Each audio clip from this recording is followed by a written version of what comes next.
bell icon on the YouTube app and never miss another update.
So, as you all know, I've been to Wix's just to get a couple of bits in order to show you how to make these T-pieces.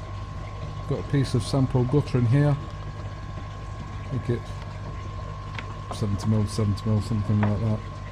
There's the manufactured right angles. These are just slightly off a right angle 90, but they still make the corner okay. This is the T-piece, or this is the part that I'll be using to create the T-piece. Got some 43mm pipe, 1.5" pipe. I use that to stand off the frame from the pond. Got a hole cutter here, which is 41mm, slightly smaller than the pipe. Got a drill with a 10mm drill bit in. I've got another drill with a pilot, tiny little pilot bit in order to tap these self or stainless steel screws in. I've got a square to mark the guttering to create this T-piece, Stanley blade to take off any burrs, screwdriver, pencil put behind my tab now, tape measure always handy, and I'll get these glasses on before we go any further. Safety first. So as I mentioned, we've got some stainless steel screws, or just a couple of screws to put in just to finish off the T-junction once it's been made. I've got a box around here somewhere. There you go. So you only want some little self-tapping stainless steel screws, no longer than 10mm. Always good to have some black Aquasafe silicone handy, just in case you do a really bad cut and you have to cosmetically make it a bit better. You could actually use the black silicone to stick everything. And the tool that I haven't mentioned yet is the Dremel. So I find this tool great to cut out the guttering. It's easy using this. Just get the right bit in it and make sure it's fully charged. So there you go.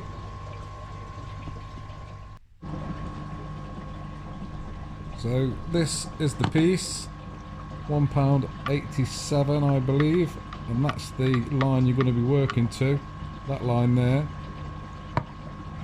Just grab this other bit because it's just a tad easier to hold while I mark it. It's literally going to be the same thickness as that, or that's a hole you're going to be cutting.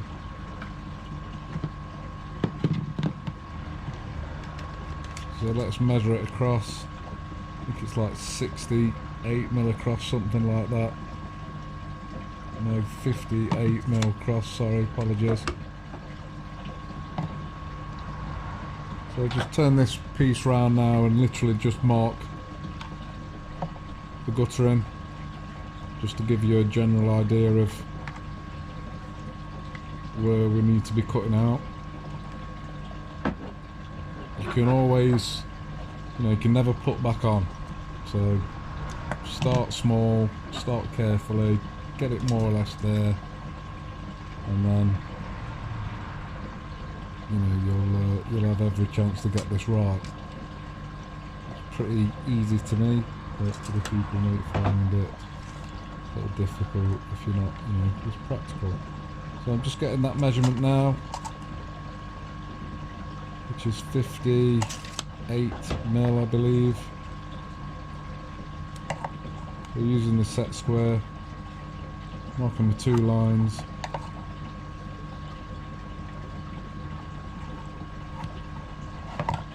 I'm going to go in with the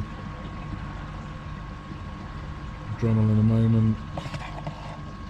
The top lines, you just have to just run your finger down it, just make sure, just get that as close as you can, or as close as you dare at the moment, because that, once you cut across it needs to be literally flat or inside that pipe.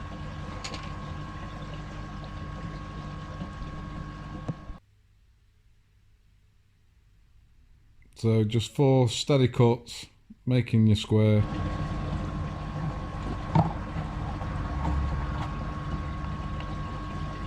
So these was the top that I was talking about. This has to be now sanded, using the Dremel again, just getting it absolutely, you'll leave a lip inside. You just need to just drill the lip away, else you won't get this straight piece in. So as mentioned, don't take too much off, just take your time and get this right. So just sanding it down now a little bit, getting it more prepared, getting it more or less whole. That's a Stanley knife to use to take all the bearing off. So I've had another little go, look. Just take your time, there's no rush. So as you can see, that hole is going to be perfect to take the straight fit in. The tighter you make it, the better. So that should just push straight down now there. So there you go. T-piece. In order to start creating your cross members. And I think it looks really well. It looks almost like a manufactured T-piece joint. So I'm just going to drill 2 pilot holes now, straight through the guttering and straight through the straight piece, keeping just either side and more or less towards the knuckle of the fitting. This 10mm drill bit, I'm using it on reverse just to countersink and just take away where I've piloted, just create a cone divot, so when we screw the stainless steel screws in, they will be screwed as flat as possible and just finished off a little bit nicer. So just make sure you got the drill in reverse, because if it's not, you'll just drill a 10mm hole straight in there. Just pilot the hole out again, find it a little bit easier, because once you've done that with a 10mm drill bit, it's kind of disappeared.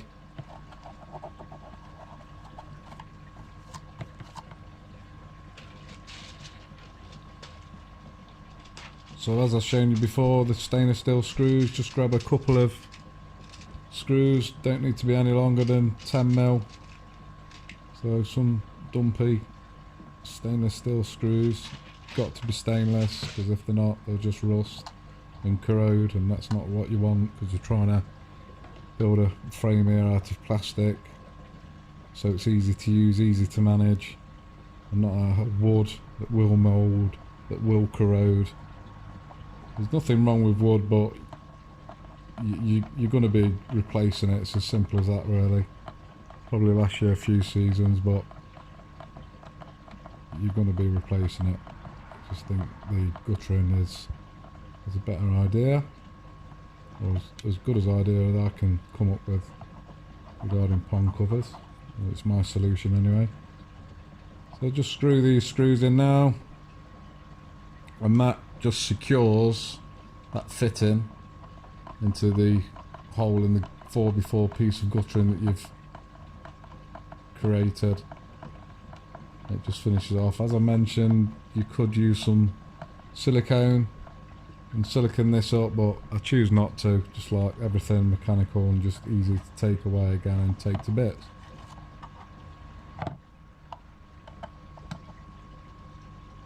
Don't over tighten these screws, just go as much as you need to. So underneath, it's a shame you can't have your screws the underside and have this hole drilled, but this piece of pipe holds the bottom, holds all the bottom fixing together, and the top screws will hold the membrane once you take it across. So I'm just with a set square, got a couple of lines and found the centre using this 41mm hole cutter now. It's slightly smaller than the pipe, and I'll show you why. So just take your time drilling through. Watch your paws and your fingers. Don't want any accidents. So there's a 41mm hole, and because the pipe's 43, it just doesn't go in. So you have to. This is the bit that I do like to use the hole saw again, and just burr away, and just churn away at the hole, and just take your time again. Just take a little bit out, bit by bit, in order to, when you fit that pipe, it's real snug in it. It's all tight in it, and it's up, and it won't go anywhere once it's in. But gravity, these are sitting in anyway, and everything's sitting on top of these pipes. Once these are in, I'll just use them to create that gap between the actual pond and the covers to allow the gases to escape. So this should fit nice and snugly in there now, which it does. And you can cut these to any size. You could maybe even set these, if you've got a concrete pond, set these in the top of your pond, these little pieces of pipes, and get all your holes right, and just grab your frame and just set it on. I don't know, maybe that's something for somebody else to try, but that's simply how I make the T-piece in order to start building your cross members across your pond. I think it's a real good idea. Somebody asked me a question the other day, so I just wanted to show them how to do it, so I'd make a video. So if you like this video, please like it. Leave any questions in the comments below.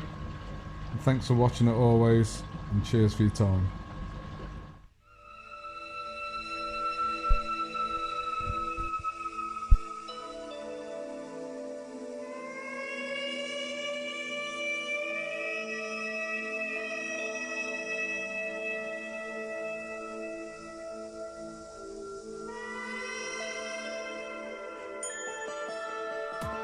Press the bell icon on the YouTube app and never miss another update.